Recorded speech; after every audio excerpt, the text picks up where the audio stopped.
কল্লা এনে দিতে পারলে এত এত স্বর্ণ মুদ্রা। শয়তানের ওয়াসওয়াসায় আবার ভুল পথে হাঁটতে লাগলেন সাইয়েদনা উমর। নাঙ্গা তরবার নিয়ে বিশ্বনবীর মাথা কাটার জন্য বের হয়ে গেলেন। বনু জাহারা গোত্রের একটা লোক বলে, ওমর তুমি কোথায় যাও? ওমরে ফারুক বলেন, মুহাম্মাদের কল্লা কাটার জন্য যাচ্ছি। পড়েন নাউজুবিল্লাহ। আবু জাহারা গোত্রের লোক বলে, তুমি মুহাম্মাদের কল্লা কাটতে যাও? আরে তোমার বোন ফাতিমা বিনতে খাত্তাব আর তোমার বোনের জামাই সাঈদ, এরা তো দুজন কালিমা পড়ে মুসলমান হয়ে গেছে। আরে মুহাম্মাদের কল্লা পরে কেটো, আগে ঘর সামলাও। যে ওমর, আগে ঘর সামলাও, পরে তুমি মুহাম্মাদের কল্লা কাটতে যাও। ওমরে ফারুক রেগে গেলেন, রাস্তা ঘুরিয়ে বাড়ির দিকে চলতে আরম্ভ করলেন। রাগে তিনি গড়গড় করছেন। ওমরে ফারুকের বোন ফাতিমা বিনতে খাত্তাব, বোনের জামাই সাঈদ, তাদের দুইজনকে খাব্বাব রাদিয়াল্লাহু তাআলা আনহু সূরা তাহা ঘরের ভিতরে তেলাওয়াত করে শোনাচ্ছিল। পড়েন সুবহানাল্লাহ। সূরা তাহা দিয়ে আল্লাহ একটু করে ধাক্কা মারবে আরেকবার। ওমরে ফারুক যখন আসলেন, ওমরে ফারুকের আওয়াজ শুনে খাব্বাব রাদিয়াল্লাহু তাআলা আনহু লুকিয়ে গেলেন। ওমরে ফারুক দরজার মধ্যে কড়া নাড়লেন। বোন বলে, কে তুমি? সাইয়েদনা ওমর বললেন, আমি ওমর। খুলে দেওয়া হলো। ঘরের ভেতরে ঢুকেই কথা নাই বার্তা নাই, নিজের আপন বোনকে মারতে শুরু করলো ওমর। বোন জামাইকে আঘাত করতে শুরু করলো। মারতে মারতে নিজের কলিজার টুকরা বোনকে, বোনের জামাইকে সাইয়েদনা ওমরে ফারুক পিটাতে পিটাতে রক্তাক্ত করে ফেললেন। গা দিয়ে ফিনকি বের হয়ে যখন রক্ত বের হয়, সাইয়েদনা ওমরে ফারুকের দিলের মধ্যে মায়া তৈরি হয়ে যায়। সাইয়েদনা ওমরে ফারুক বললেন, আমার কলিজার টুকরা বোন আর বোন জামাই, তোরা কেন মুহাম্মাদের কথায় পাগল হলি? বুঝলাম না কেন মক্কার লোকগুলো পাগল পড়া হয়ে সব মুহাম্মাদের দলে চলে যায়।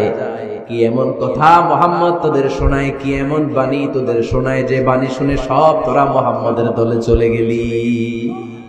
কি আছে মুহাম্মাদের কাছে? কি কি জাদুটা? কি কি জাদু পেলি সেখানে? আমার একটু দেখা। বোন ফাতেমা বলে, না ভাই, ইন্নাকা রিজিস, তুমি নাপাক। লা ইয়ামাসসুহু ইল্লাল মুতাহহারুন, পাক পবিত্র না হয়ে আল্লাহর এই কালামে স্পর্শ করা যায় নাকি? আওয়াজ করে বলেন, স্পর্শ করা যায়? ভাই তুমি গোসল করে আসো, তাহলে তোমার হাতে তুলে দিব, তুমি পড়লেই বুঝতে পারবা কি আছে আল্লাহর এই কোরআনে। সুবহানাল্লাহ পড়েন। সাইয়েদনা ওমর ফারুক গোসল করে আসলেন। বোন এবার সূরা তাহা চামড়ার মধ্যে সূরাতু তাহার কিছু অংশ লিখে খাব্বাব রাদিয়াল্লাহু তাআলা আনহু লুকিয়েছিলেন ওনার হাত থেকে। সূরা তাহার অংশটা নিয়ে সাইয়েদনা ওমরে ফারুকের বোন ওমরে ফারুকের হাতে দিয়ে বলল, ভাই তুমি আসার আগে এই অংশটা সবাই মিলে তেলাওয়াত করছিলাম। ওমরে ফারুকের হৃদয়টা তখন একেবারে নরম, কারণ আগে ধাক্কা খাইছি কয়টা? জোরে বলতে হবে। প্রথম ধাক্কাটা কিসের? হ্যাঁ, দোয়া। দ্বিতীয়টা হাক্কা, সূরার নাম হাক্কা দিয়ে দিয়েছেন আল্লাহ ধাক্কা। এবার দিলেন সূরা তাহার ধাক্কা। ওমরে ফারুক হাতে নিলেন। খুব ভালো আরবি জানতেন, চমৎকার আরবির অর্থ বুঝতেন, কারণ আরবি ভাষাভাষী মানুষ। হাতে নিয়ে নজর দেওয়ার পরে ওনার চোখ দিয়ে দাঁড় দাঁড় করে পানি বের হয়ে গেল। ওমরে ফারুক আয়াতগুলোর দিকে তাকিয়ে পড়তে আরম্ভ করলেন। তাহা মা আনজালনা আলাইকাল কুরআনা লিতাশকা ইল্লা তাযকিরাতান লিমান ইয়াখশা তানজিলাম মিম্মান খালাকাল আরদা ওয়াস সামাওয়াতিল উলা। পড়েন সুবহানাল্লাহ। উনি পড়তে আরম্ভ করলেন, তাহা মা আনজালনা আলাইকাল কুরআনা লিতাশকা, এই কোরআনকে হতভাগা জাতি হিসেবে থাকার জন্য তোমাদের উপর নাজিল করি নাই। তানজিলাম মিম্মান খালাকাল আরদা ওয়াস সামাওয়াতিল উলা, এটা ওই রবের পক্ষ থেকে, ওই সত্তার পক্ষ থেকে নাজিল হয়েছে যেই রব জমিন তৈরি করেছেন, যেই রব বিশাল সুবিশাল আকাশও তৈরি করেছেন। সুবহানাল্লাহ। সূরা তাহার এই চমৎকার অসাধারণ শব্দ গাঁথনি দিয়ে এই আয়াতগুলো যখন পড়তে আরম্ভ করলেন, ওমরে ফারুক আর নিজের উপর ব্যালেন্স রাখতে পারলেন না, আর ধরে রাখতে পারলেন না। এবার ডাইরেক্ট অ্যাকশন। এবার কি? এবার কি? 3 নাম্বার ধাক্কা খেয়ে, সূরা তাহার ধাক্কা খেয়ে আর সামলাতে পারলেন না, পাগলের মতো হয়ে গেলেন। বলতে আরম্ভ করলেন, আইনা মুহাম্মদ, মুহাম্মদ কোথায়? সাইয়েদনা খাব্বাব বললেন, বিশ্বনবী সাফা পাহাড়ের পাদদেশে দারুল আরকাম ইবনে আবিল আরকামের ঘরে বসে বসে লুকিয়ে লুকিয়ে কোরআনের দাওয়াত দিচ্ছে। ওমর, তুমি যদি মুহাম্মদ সাল্লাল্লাহু আলাইহি ওয়াসাল্লামের দেখা পেতে চাও, তাড়াতাড়ি দারুল আরকামের ঘরের দিকে ছুটে যাও। ওমর ফারুক তলোয়ার নিয়ে ছুটলেন, পাগলের মতো ছুটলেন, আর ধৈর্য ধারণ করতে পারেন না। বিশ্বনবীর নূরানী চেহারাটা একবার দেখার জন্য পাগলের মতো ছুটতে আরম্ভ করলেন। ওমরে ফারুককে দারুল আরকামের কাছে আসতে দেখে বিশ্বনবীর চাচা হামজা ইবনে আব্দুল মুত্তালিব এসে বলে, নবী, তাড়াতাড়ি দারুল আরকামের ঘর থেকে আপনি পালিয়ে অন্য কোথাও চলে যান। ওই যে ওমর ইবনে খাত্তাব নাঙ্গা তলোয়ার নিয়ে আপনার উপর আক্রমণ করার জন্য ছুটে আসছে গো নবী। বিশ্বনবী বললেন, ও আমার সাহাবারা, ও আমার চাচা হামজা, সবাই আপনারা সরে যান, ওমরে আসতে দেন, ওমরে বাধা দিয়েন না। কারণ কিছুদিন আগে তাহাজ্জুদের নামাজ পড়ে আমি আল্লাহর কাছে একটা বিশেষ দোয়া করেছি। আমার মন বলছে ওই দোয়াটা আল্লাহ কবুল করতে শুরু করেছে। ওমরে ফারুক চলে আসলেন, এসে কোনো কথা নাই, চিৎকার দিয়ে বললেন, আশহাদু আল্লা ইলাহা ইল্লাল্লাহ ওয়া আশহাদু আন্না মুহাম্মাদান আবদুহু ওয়া রাসূলুহু। আমি সাক্ষ্য দিলাম আল্লাহ এক, অদ্বিতীয়, আল্লাহ ছাড়া কোনো ইলাহা নাই, নিশ্চয় আপনি মুহাম্মদ আল্লাহর বান্দা এবং রাসূল। সুবহানাল্লাহ। এই কালমা শাহাদাতের ভেতরে আল্লাহর কথা, আমার নবীর কথা ঢুকিয়ে দিয়েছে কে? ঝিনুকের ভেতর লুকিয়ে থাকে যেমন মতি, ঝিনুকের ভেতর লুকিয়ে থাকে যেমন মতি, কালমা শাহাদাতে আছে আল্লাহর জ্যোতি, কালমা শাহাদাতে আছে আল্লাহর জ্যোতি। পড়েন, ঝিনুকের ভেতর লুকিয়ে থাকে যেমন মতি, ঝিনুকের ভেতর লুকিয়ে থাকে যেমন মতি, কালমা শাহাদাতে আছে আল্লাহর জ্যোতি, কালমা শাহাদাতে আছে আল্লাহর জ্যোতি। পড়েন আল্লাহু আকবার। ওই শাহাদাতের জ্যোতি সাইয়েদনা ওমর ফারুকের হৃদয়টারে উজালা করে দিল। দুনিয়ার সব ভয়কে পেছনে ফেলে এক আল্লাহর ভয়কে অন্তরে ধারণ করে আওয়াজ করে বললেন, আশহাদু আল্লা ইলাহা ইল্লাল্লাহু ওয়াহদাহু লা শারীকা লাহু ওয়া আশহাদু আন্না মুহাম্মাদান আবদুহু ওয়া রাসূলুহু। পড়েন সুবহানাল্লাহ। তিনটা ধাক্কা। কয়টা? সবাই বলতে হবে কয়টা? প্রথম ধাক্কাটা দোয়া, দ্বিতীয় ধাক্কা হাক্কা, তৃতীয় ধাক্কা সূরা তাহা। তিনটা ধাক্কার মাধ্যমে সাইয়েদনা ওমর ফারুককে মুসলমানদের লিডার বানায় দিল কে? ওমর ফারুক কালিমা পড়ে মুসলমান হয়ে গেছে। নও মুসলিম সাহাবাদের মধ্যে আনন্দের বন্যা বয়ে গেল। বিশ্বনবী খুশি হয়ে গেলেন, আল্লাহ শুকরিয়া করলেন, আল্লাহ তুমি আমার দোয়া ফিরিয়ে দাও নাই।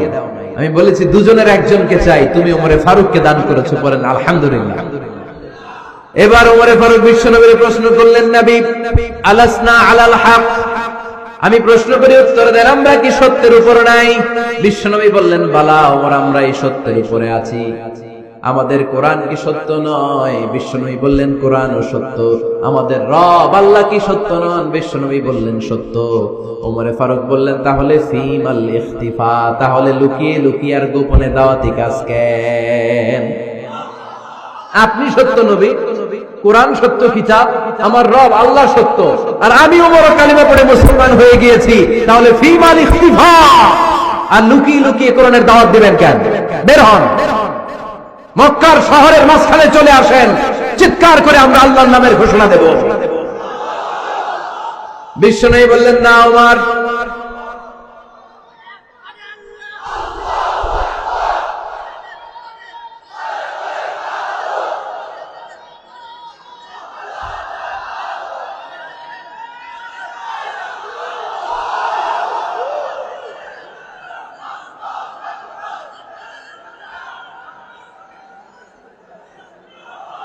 বিশ্বনবী ডেকে বললেন, না ওমর, এটা মাক্কি জীবন, ওমর এটা মাক্কি জীবন, এখানে দাওয়াতি কাজ করব লুকিয়ে লুকিয়ে, আস্তে আস্তে। আল্লাহ যখন আমাদেরকে বিজয়ী করে দিবেন, তখন আমরা প্রকাশ্যে দাওয়াত দিলে কোনো সমস্যা নাই। সাইয়েদনা ওমর ফারুক বলেন, না ও নবী, আমার উপর ছেড়ে দেন, আমি দেখব, আপনি আমারে শুধু মক্কার জমিনে একটা মিছিল দেওয়ার অনুমতি দেন। কিসের অনুমতি? আল্লাহর নামের তাকবীর দেওয়ার অনুমতি দেন। বিশ্বনবী বললেন ঠিক আছে, সাবধানে তাকবীর দিও। ওমরে ফারুক তাকবীর দেওয়ার জন্য লোক খুঁজতে আরম্ভ করলেন। মুসলিম 11 জন সাহাবাকে খুঁজে পেলেন। কয়জন? ওমরে ফারুক বললেন 11 জনই চলবে। 11 জনকে 2 লাইন করলেন। কয় লাইন? পিছনে 6 জন, সামনে 5 জন। পিছনের লাইনের নেতা বানিয়ে দিলেন বিশ্বনবীর চাচা হামজা ইবনে আব্দুল মুত্তালিবকে। প্রথম লাইনের 5 জনের নেতৃত্ব দিতে আরম্ভ করলেন সাইয়েদনা ওমরে ফারুক নিজেই। 2 লাইন তাকবীর দিতে জানলে বেশি মানুষ লাগে না, 10 জন দিয়ে গোটা বিশ্বটারে কাঁপিয়ে দেয়া যায়। 11 জন 6 আর 5। ওমর ফারুক সামনে দাঁড়ালেন। ওমর ফারুক সামনে দাঁড়িয়ে এবার আল্লাহর নামের স্লোগান দিবেন। ওমর ফারুক বললেন আমরা খুব লম্বা চূড়া স্লোগান দিব না, খুব ছোট্ট। দারুল আরকামের ঘর থেকে কাবা ঘর পর্যন্ত, বাইতুল্লাহ পর্যন্ত এতটুকু জায়গা আমরা তাকবীর দিতে দিতে সামনের দিকে এগোবো। পৃথিবীর কোনো শক্তি আমাদেরকে থামায় দিতে পারবে না। ওমর ফারুক তখন এক বাক্যের একটা ভাষণ দিলেন। কয় বাক্যের? ওমর ফারুক সামনে দাঁড়িয়ে বললেন মান আরাদা আন তাসকুলা উম্মু ইয়া জামা ওয়ালাদু তারমিলা যাওজাতুহু ফালিয়াসুদ্দানি। কে আছো? মান আরাদা আন তাসকুলা উম্মু, কে আছো মায়ের বুক খালি করতে চাও? ইয়া জামা ওয়ালাদু, কে আছো বাচ্চাগুলারে সন্তানগুলারে ইতিম বানাতে চাও? তারমিলা যাওজাতুহু, কার এত বড় বুকের পাটা আছে দেখি, কে আছো স্ত্রীকে বিধবা বানাতে চাও? বুকের পাটা থাকলে আমি ওমরে থামাও, যদি সাহস থাকে আমি ওমরের মিছিল থামাও। ওমর ফারুক শুরু করলেন আল্লাহু আকবার, আল্লাহু আকবার, আল্লাহু আকবার। স্লোগান দিতে দিতে সাইয়েদনা ওমর ফারুক কাবার গিলাফ যে স্পর্শ করলেন, ওমর ফারুকের এই স্লোগান কেউ থামাতে পারে নাই। কিয়ামত পর্যন্ত এই আল্লাহর নামের স্লোগান কেউ থামাতে পারবে না। চিল্লায় বলো ঠিক কিনা?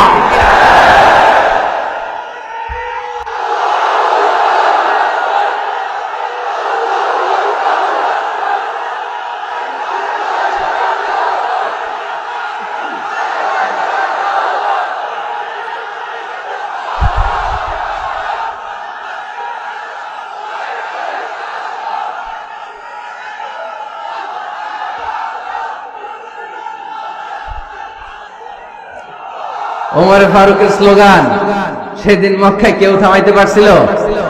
আওয়াজ করে বলতে পারছিল? এখনো আল্লাহর নামের স্লোগান কেউ থামাই দিতে পারবে? কিয়ামত পর্যন্ত আমার রবের স্লোগান কেউ থামাতে পারবে? পারবে না। ওমর ফারুক স্লোগান দিলেন। আবু জাহেল, উতবা, শাইবা, ওয়ালিদ ইবনে মুগীরা আল্লাহু আকবার ধ্বনি শুনে বাইরে আসছে। কিরে এত বড় স্লোগান, আমাদের কাছ থেকে পারমিশন নেয় নাই, অনুমতি নেয় নাই। অনুমতি নেওয়া ছাড়াই স্লোগান শুরু। বের হয়ে দেখে মিছিলের সামনে ওমর। ওমর ফারুককে দেখে আবু জাহেল দিছে এক দৌড়, উতবা দিছে আরেক দৌড়, সাইবা দিছে বহু দৌড়। সুবহানাল্লাহ পড়বেন না? এজন্য ওমর বেশি লাগে না, ওমর লাগে একজন। চিল্লায় বলতে হবে ওমর ফারুক লাগে কয়জন?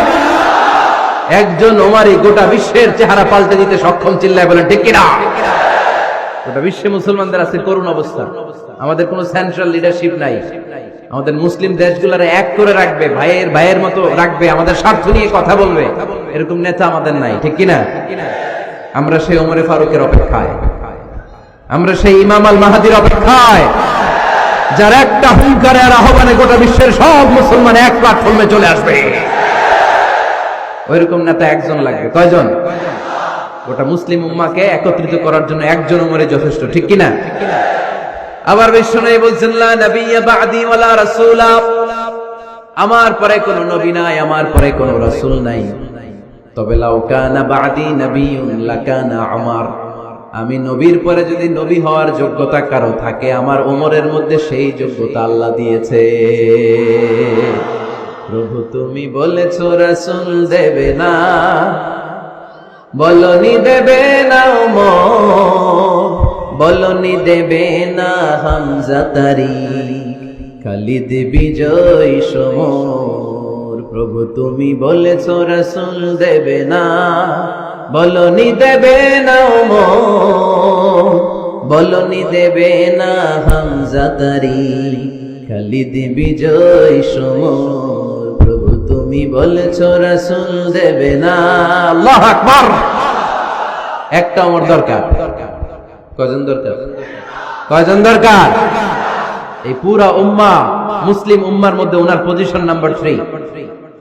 ওমর ফারুকের পজিশন নাম্বার 1 নম্বর পজিশন বিশ্বনবী সাল্লাল্লাহু আলাইহি ওয়াসাল্লাম। দ্বিতীয় পজিশন আবু বকর। আর 3 নম্বর পজিশন সুবহানাল্লাহ পড়বেন না? আশরাতুল মুবাশশিরিনা বিল জান্নাহ, জান্নাতের সুসংবাদ প্রাপ্ত অনেক সাহাবার কথা হাদিসে পাওয়া যায়, কিন্তু এক হাদিসে আল্লাহ রাসূল সাল্লাল্লাহু আলাইহি ওয়াসাল্লাম 10 জন সাহাবীর কথা বলেছেন। ওই 10 জনের ভেতরে সাইয়েদনা ওমর ফারুক আছে না নাই? আবার ওমর ফারুক ছিলেন বিশ্বনবীর শ্বশুর।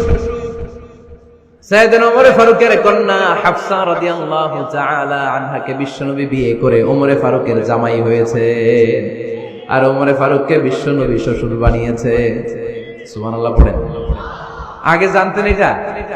ওমর ফারুক রাদিয়াল্লাহু তাআলা আনহু যে বিশ্বনবীর শ্বশুর ছিল, এটা আজকে প্রথম জানলেন। কে কে দেখি? দেখছেন? অনেকেই জানেন। মাশাআল্লাহ, হাত নামান, আমরা জেনে নিব, জানতে কোনো সমস্যা নাই। বাঁচতে হলে জানতে হবে। বাঁচতে হলে কি করতে হবে? জানতে হবে। 4 জন খলিফার 2 জন হচ্ছে বিশ্বনবীর মেয়ের জামাই, বাকি 2 জন হচ্ছে বিশ্বনবীর শ্বশুর। সাইয়েদনা উসমান রাদিয়াল্লাহু তাআলা আনহুর কাছে বিশ্বনবী সাল্লাল্লাহু আলাইহি ওয়াসাল্লাম 2 কন্যাকে বিয়ে দিয়েছেন। বিশ্বনবী সাল্লাল্লাহু আলাইহি ওয়াসাল্লামের মোট কন্যা 4 জন। কয়জন? বড় মেয়ের নাম যায়েনব রাদিয়াল্লাহু তাআলা আনহা, ওনার স্বামীর নাম ছিল আবুল আস ইবনে রাবি'। তারপরের মেয়ের নাম হচ্ছে উম্মে কুলসুম, ওনাকে বিয়ে দিয়েছিলেন বিশ্বনবী সাইয়েদনা ওসমান রাদিয়াল্লাহু তাআলা আনহুর সাথে। উম্মে কুলসুম রাদিয়াল্লাহু তাআলা আনহার ইন্তেকালের পরে আরেক মেয়ে রুকাইয়াকে বিশ্বনবী সাইয়েদনা ওসমানের কাছে আবার বিয়ে দিয়ে দিলেন। সুবহানাল্লাহ পড়েন। আর সবচেয়ে ছোট্ট কন্যা ফাতেমা রাদিয়াল্লাহু তাআলা আনহাকে বিয়ে দিয়ে দিলেন নিজের চাচাতো ভাই সাইয়েদনা আলী রাদিয়াল্লাহু তাআলা আনহুর সাথে। তার মানে সাইয়েদনা ওসমান আর সাইয়েদনা আলী ছিল বিশ্বনবীর মেয়ের জামাই, ঠিক কিনা? আর সাইয়েদনা আবু বকর রাদিয়াল্লাহু তাআলা আনহুর কন্যা আয়েশা রাদিয়াল্লাহু তাআলা আনহাকে বিশ্বনবী বিয়ে করে আবু বকর রাদিয়াল্লাহু তাআলা আনহুকে বানালেন শ্বশুর। আর ওমর ফারুকের কন্যা হাফসা রাদিয়াল্লাহু তাআলা আনহাকে বিয়ে করে ওমর ফারুককেও বানালেন শ্বশুর। তাহলে 4 খলিফার 2 জন জামাই। 2 জন? আওয়াজ করে বলতে হবে, 4 খলিফার 2 জন, বাকি 2 জন। ওমর ফারুক রাদিয়াল্লাহু তাআলা আনহুকে আল্লাহ তাআলা জ্ঞানও দিয়েছেন, আবার প্রজ্ঞাও দিয়েছেন। জ্ঞান আর আল্লাহর ভয়, তাকওয়া। আমার প্রিয় ভাইরা, রামগঞ্জের ভাইরা, তাই না?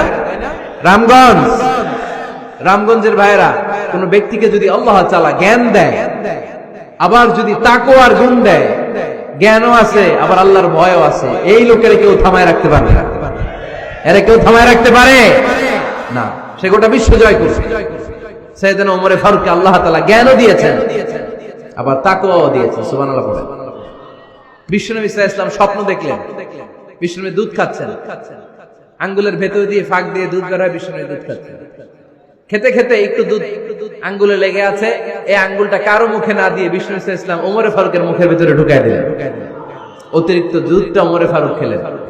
সাহাবারা বললেন, মাযা ওয়ালতা বিহি ইয়া রাসূলুল্লাহ, হে আল্লাহর রাসূল, এই স্বপ্ন দিয়ে কি বুঝালেন? বুঝলাম না।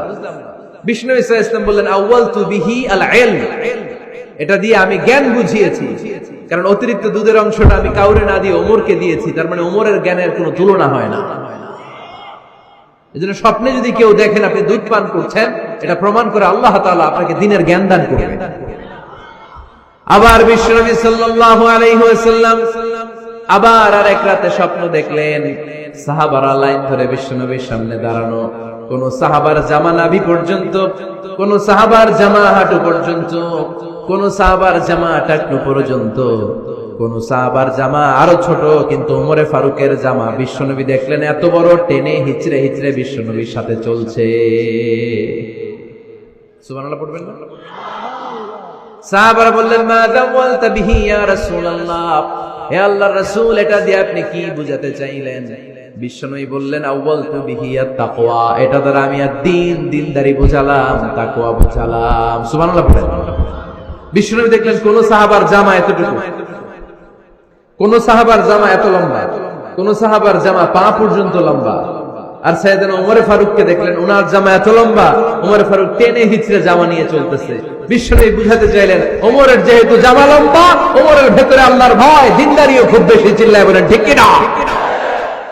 জ্ঞানও দিয়েছেন, আবার দিনদারিও দিয়েছেন। এই দুইটা জিনিস যদি থাকে, এই পৃথিবীতে তাকে সফল রাষ্ট্রনায়ক বানায় দেয় কে? আবার এই পৃথিবীর বুকে যত নারীরা জান্নাতে যাবে, সব নারীদের সর্দারিনী হবে সাইয়্যিদাতুনা ফাতিমা রাদিয়াল্লাহু তাআলা আনহা। এই দুনিয়াতে যত যুবকরা জান্নাতে যাবে, তাদের সর্দার হবে সাইয়েদনা হাসান আর হুসাইন রাদিয়াল্লাহু তাআলা আনহুমা। আর এই দুনিয়ার বুকে যত বয়স্ক মানুষেরা জান্নাতে ঢুকবে, তাদের নেতৃত্ব দিবেন সাইয়েদনা আবু বকর আর সাইয়েদনা উমর। বয়স্ক যারা আছেন, আপনাদের নেতৃত্ব দিবে কে? হ্যাঁ, একজন কয় আল্লাহ। না, আল্লাহ তো তোমার জান্নাত দিবে, তোমার জান্নাতে নিয়ে যাবে কে? সাইয়েদনা আবু বকর, সাইয়েদনা উমর। আর ইয়াং যারা তোমরা এসেছো, তোমরা যখন জান্নাতে ঢুকবে, তোমাদের লিডারশিপ নিবে কে? হাসান আর হুসাইন রাদিয়াল্লাহু তাআলা আনহুমা। আর নারীরা যারা জান্নাতে প্রবেশ করবে, এই নারীদের নেতৃত্ব দিবে বিশ্বনবীর কলিজার টুকরা, নয়নের পুতুলি সাইয়্যিদাতুনা ফাতিমা রাদিয়াল্লাহু তাআলা। সুবহানাল্লাহ পড়বেন না? Umar Farooq, the super hero of Muslim উম্মাহ। আমরা কাদেরকে সুপার হিরো বানায় রাখছি আমরা জানি না। এই নায়ক নায়িকা, গায়ক গায়িকা, মডেলরা, চোখ ধাঁধানো গ্ল্যামার নিয়ে যারা চলে, এরা আমাদের মডেল নয়। আমাদের মডেল সাইয়েদনা উমর ফারুক। ঠিক কিনা? ঠিক কিনা? উমর ফারুক মসজিদে নববীর খতিব, খুতবা দিচ্ছেন। আপনারা কথা শুনতেছেন?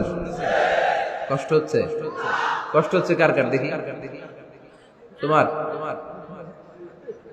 আরে বাইদা রাখেন রশি দিয়ে এই জায়গায়। বেশি লাফালাফি করতেছো, আর লাফাবা না, ঠান্ডা মাথায় শোনো। ওকে, মাশাআল্লাহ, ভালো ছিল। থাক, বাধার দরকার নাই, এমনি বসে থাকবে। মনোযোগ আছে না গেছে? আছে? আচ্ছা, আরো কয়েক মিনিট শুনবেন না? আচ্ছা। ওমর ফারুক রাদিয়াল্লাহু তাআলা আনহু জুমার খুতবা দিচ্ছেন। ওঠা বসা করলে আমি আলোচনা বন্ধ করে দেব। নো ওয়ে, নো ওয়ে, কেউ উঠতে পারবে না। সময় দিয়েছিলাম 1 মিনিট। যার উঠে যেতে মনে চায়, সকাল থেকে বসে আছেন, ওয়াশরুমে যাবেন, যান, সময় দিলাম, এরপরে উঠা বসা কেন? আবার একজন উঠতে পারবে না। এদেরকে টাইনা নামান তো, বসান, টান দেন, জামা ধরে টান দেন। হ্যাঁ, টানেন। হ্যাঁ, ঠিক আছে, আরো জোরে বসান, টাইনা বসান। হ্যাঁ, ঠিক আছে, এদেরকে টান দেন, এদের বসান, এগুলো জামা ধরেন, জামা ধরেন, ধরেন, চাদর ধরেন। হ্যাঁ, ঠিক আছে, এই দাঁড়াইছে, ঘেরে বসেন, বস। এবার এদিকে তাকান। ওমর ফারুক জুমার খুতবা দিচ্ছেন। কিসের খুতবা? খুতবার মাঝখানে হঠাৎ চিৎকার মেরে বললেন, ইয়া সারিয়া ইবনে জানিমিল জাবাল, জাবাল, ইয়া সারিয়া ইবনে জানিমিল জাবাল। মানে এই সারিয়া, এইদিকে না, জাবাল, পাহাড়ের দিকে, জাবাল, জাবাল, গো টু দা মাউন্টেন, পাহাড়ের দিকে যাও। এই কথা বলে আবার থেমে খুতবা দেওয়া শুরু করলেন। সাহাবারা আগা মাথা কিছুই খুঁজে পেল না। আগের কথার সাথে মিল নাই, পরের কথার সাথে মিল নাই। জুমার নামাজ শেষ। সাহাবারা বললেন, আমিরুল মুমিনিন, খলিফাতুল মুসলিমিন উমর ফারুক জুমার খুতবা দেওয়ার সময় হঠাৎ চিৎকার মেরে বললেন, ইয়া সারিয়া ইবনে জানিমিল জাবাল। আপনার এই বাক্যের সাথে আপনার খুতবার আগের কথার কোনো মিল পেলাম না, পরের কথারও কোনো মিল পেলাম না। আপনি বুঝিয়ে বলেন, কেন বলেছেন আমরা তো বুঝলাম না। সাইয়েদনা ওমর ফারুক বলেন, আমি যখন জুমার খুতবা দিচ্ছি, হঠাৎ আমার চোখের মধ্যে ভেসে উঠলো, ওই যে গত কয়েক মাস আগে আমি আমার মুসলিম সেনাপতিকে ইরানে, পারস্যে, ওই ইরানের বিশাল রাজ্যে যুদ্ধের জন্য পাঠিয়েছি। আমি দেখলাম যুদ্ধের একটা ভয়ঙ্কর মুহূর্তে আমার মুসলিম সেনাপতি ভুল দিকে চলতে আরম্ভ করেছে। বাম দিকে তার পাহাড়, ডান দিকে উপত্যকা। ডান দিকে যদি সে চলে যায়, উপত্যকায় চলে যায়, শত্রু বাহিনীর হাতে ধরা খেয়ে সব মারা যাবে। আর আমার সেনাপতি যদি মুসলিম বাহিনীকে নিয়ে পাহাড়ের উপর উঠে যায়, আল্লাহর মেহেরবানিতে এই যুদ্ধেও তারা জয়লাভ করবে। এজন্য আমি মসজিদের মিম্বারে দাঁড়িয়ে রব্বুল আলামিন আমার চোখের সামনে ওই যুদ্ধক্ষেত্রের দৃশ্যপটটা তুলে ধরেছে। ওইটা দেখে আমি এখানে দাঁড়িয়ে আমার সেনাপতিকে কমান্ড দিয়েছি। পড়েন সুবহানাল্লাহ। যেন তোর মানুষ না, এটা জুমার মিম্বারে দাঁড়িয়ে 1000 কিলোমিটার দূর পারস্যে কি হচ্ছে সেটাও দেখতে পেতেন আল্লাহর মেহেরবানিতে। সুবহানাল্লাহ পড়েন। সাহাবারা বিশ্বাস করে নিলেন। কিন্তু মুনাফিক টাইপের যেগুলো, এগুলো বলে এটা আবার কেমন কথা, উনি আছেন মদিনার মিম্বারের মধ্যে দাঁড়িয়ে, হাজার হাজার কিলোমিটার দূরে কি হচ্ছে উনি দেখবেন কেমনে। এরা বিশ্বাস করলো না, সাহাবারা সবাই বিশ্বাস করলো, মুনাফিক গুলো বিশ্বাস করলো না। তারা মনে মনে ভাবলো এই মুসলিম সেনাপতি বিজয়ের বেশে যেদিন মদিনায় আসবে, আমরা মদিনার উপকণ্ঠে দাঁড়িয়ে থাকবো, ওদেরকে জিজ্ঞেস করবো এমন এমন দিন ওমরে ফারুকের কণ্ঠের কোনো আওয়াজ শুনতে পেরেছিলে কিনা। বিজয়ী বেশে সাহাবারা যখন ফিরে আসতো, সব মুমিনরা আহলান ওয়া সাহলান জানাতে ওনাদেরকে রিসিভ করতে যেত, মুনাফিক গুলো যেত না। কিন্তু ওই দিন মুনাফিকরা সবার আগে যে হাজির। মুসলিম সেনাপতি যখন ঢুকলো, জিজ্ঞেস করলো মুসলিম সেনাপতি, এত দিন আগের কথা, জুমার দিন দুপুর বেলা যুদ্ধক্ষেত্রে হঠাৎ করে আমিরুল মুমিনিনের কোনো কথা তুমি তোমার কান দিয়ে শুনতে পেরেছিলে কিনা বলো। সেনাপতি বলল, তোমরা কেমন করে বুঝলা, কেমন করে তোমরা জানলা? তোমরা ঠিকই জেনেছো, ঠিকই ধরেছো, ঠিকই বলেছো। যুদ্ধের কঠিন মুহূর্তে ভুল করে আমি উপত্যকার দিকে মুসলিম বাহিনীকে নিয়ে ছুটতে আরম্ভ করেছিলাম। হঠাৎ করে আমিরুল মুমিনিনের একটা কণ্ঠ আমার কানের ভেতরে ভেসে আসলো। আমি শুনতে পেলাম, ইয়া সারিয়া তাবনা জানিমিল জাবাল, ডান দিকে উপত্যকার দিকে যেও না, তাড়াতাড়ি বাম দিকে পাহাড়ের উপর চড়ে যাও। শুনেছি আমি, আমার নিজ কানে শুনেছি, তোমরা কি করে জানলে? আমি নিজে শুনেছি। সেদিন আমিরুল মুমিনিনের এই ইনস্ট্রাকশন, এই গাইডলাইন যদি আমরা ফলো করতে না পারতাম, শত্রু বাহিনীর হাতে আমরা কচুকাটা হতাম। আমাদের চেহারা, আমাদের আত্মীয় স্বজনরা তোমরা কেউ দেখতে পেতে না। পড়েন সুবহানাল্লাহ। This is our super hero. আমাদের সুপার হিরোর নাম কি? চিল্লায় বলতে হবে, ওমরে ফারুক রাদিয়াল্লাহু তাআলা আনহু। এভাবে গাইডলাইন দিয়েছেন উম্মতকে, এভাবে ইনস্ট্রাকশন দিয়েছেন। ওমর ফারুকের ব্যাপারে বিশ্বনবী বলেছেন, আশাদ্দুহুম ফি আমরিল্লাহি উমর, আল্লাহর জমিনে আল্লাহর দ্বীন বাস্তবায়নের ক্ষেত্রে আমার ওমরে ফারুকের চাইতে কঠিন কেউ ছিল না। এজন্য ওমরে ফারুককে মুনাফিকরা জমের মতো ভয় পেত। কারা ভয় পেত? এমনকি শয়তানও ভয় পেত। সুবহানাল্লাহ পড়েন। বিশ্বনবী বলতেন, মা লাকিয়াকা শাইতানু সালিকান ফাজ্জান ইল্লা সালাকা ফাজ্জান গায়রা ফাজ্জিন। ওমর, তোমার যদি ইবলিস শয়তান এই রাস্তা দিয়ে হেঁটে আসতে দেখে, ইবলিস শয়তান এই রাস্তা রেখে দিয়ে অন্য রাস্তা দিয়ে হাঁটে। ওমর, তুমি যদি এই রাস্তা দিয়ে হাঁটো, শয়তান জীবন ওই রাস্তা দিয়ে হাঁটবে না, এই রাস্তা ধুয়ে আরেক রাস্তা দিয়ে হাঁটে। সুবহানাল্লাহ কইতে বললেন না? আল্লাহর হাবিব সাল্লাল্লাহু আলাইহি ওয়াসাল্লামের স্ত্রীরা মাঝে মাঝে রাসূল সাল্লাল্লাহু আলাইহি ওয়াসাল্লামের কাছে বায়না ধরতো, নবী আমাদেরকে এইটা দেন, ওইটা দেন, আমাদের ঘরে এইটা নাই, ওইটা নাই। বিশ্বনবীকে, আমার কাছে কিচ্ছু নাই, থাকলে এমনি থাকো, নাইলে যাও। কিন্তু বিবিরাও ছাড়ে না, নবী আমাদের এইটা দেন, ওইটা দেন, বায়না ধরছে সব বিবিরা। বিশ্বনবীর স্ত্রী ছিল কয়জন? হ্যাঁ, কয়জন? 11 জন। দাসী 2 জন, সব মিলে 13 জন। 11 স্ত্রী ধরছে, নবী এটা দেন, ওইটা দেন। বিষ্ণুনবী বলে কিছু নাই, স্ত্রীরাও ছাড়ে না। ইন দ্য মিন টাইম বিষ্ণুনবী হঠাৎ একটা সালাম শুনতে পেলেন। কে যেন দরজার মধ্যে এসে দাঁড়িয়ে নক দিচ্ছে আর বলছে, আসসালামু আলাইকুম ওয়া রাহমাতুল্লাহ। বিষ্ণুনবী সালামের উত্তর দিলেন, ওয়া আলাইকুমুস সালাম ওয়া রাহমাতুল্লাহ। আর বিষ্ণুনবী বুঝতে পেলেন এটা সাইয়েদনা ওমরে ফারুকের কণ্ঠ। কার কণ্ঠ? সালামের উত্তর দিয়ে বিবিদের দিকে তাকায় দেখে একটা বিবিও নাই, সব অন্দরমহলে দৌড়। সুবহানাল্লাহ কইবেন না? এটারে ভয়ের কারণে দৌড়, এটা বলে না, শ্রদ্ধার কারণে, তার হাইবাতের কারণে। হাইবাত, পার্সোনালিটি, এটাকে বলে হাইবাত ওমর। ওমরে ফারুকের হাইবাত, পার্সোনালিটি এত স্ট্রং ছিল, ওনাকে দেখলেই মানুষ ভয় পেত, ইসলামের জন্য ভয়। সুবহানাল্লাহ পড়তে হবে। বিশ্বনবীর কলিজার টুকরা স্ত্রী আম্মা জান আয়েশা রাদিয়াল্লাহু তাআলা আনহা, উনি নিজে ওমরে ফারুককে ভয় পেতেন, নিজেও ভয় পেতেন। মাঝে মাঝে বিশ্বনবীর সাথে ঝগড়া হয়ে গেলে, মধুর ঝগড়া, ভালোবাসার ঝগড়া যদি হয়ে যেত, বিশ্বনবী বলতেন, আয়েশা চলো মিটমাট করে ফেলো, ঝগড়া করার কয়দিন থাকো, চলো মিটমাট করি। তো মিটমাট করার জন্য রাজি আছো? আম্মা জান আয়েশা বলতেন, হ্যাঁ রাজি আছি। তো কারে আনা যায়? ওমরে ডেকে আনি মিটমাট করার জন্য। আয়েশা রাদিয়াল্লাহু তাআলা আনহা বলে, ওরে বাপ রে বাপ, ওমর, না না, ওমর খালিজ, ওমরে ফারুকের ভয় লাগে আমার। সুবহানাল্লাহ কইবেন না? বিশ্বনবী যখন বলতেন, আয়েশা তাহলে তোমার আব্বুকে ডেকে আনি, আম্মা জান আয়েশা বলতেন, ঠিক আছে আব্বুকে ডেকে নিয়ে আসেন। আবু বকর রাদিয়াল্লাহু তাআলা আনহুরে ডেকে নিয়ে আসেন, আমার আব্বুর মতো নরম দিলের মানুষ আমি জীবনে দেখি নাই। আবু বকর রাদিয়াল্লাহু তাআলা খুব নরম দিলের লোক ছিলেন, তার বিপরীতে ওমরে ফারুক ছিলেন খুব কঠিন মেজাজের। দুইটাই লাগে, কথা কন, নরমও যেমন লাগে গরমও লাগে। নরম গরমের সমন্বয় দরকার আছে না নেই? আর সুপার হিরো ওমরে ফারুক রাদিয়াল্লাহু তাআলা আনহু।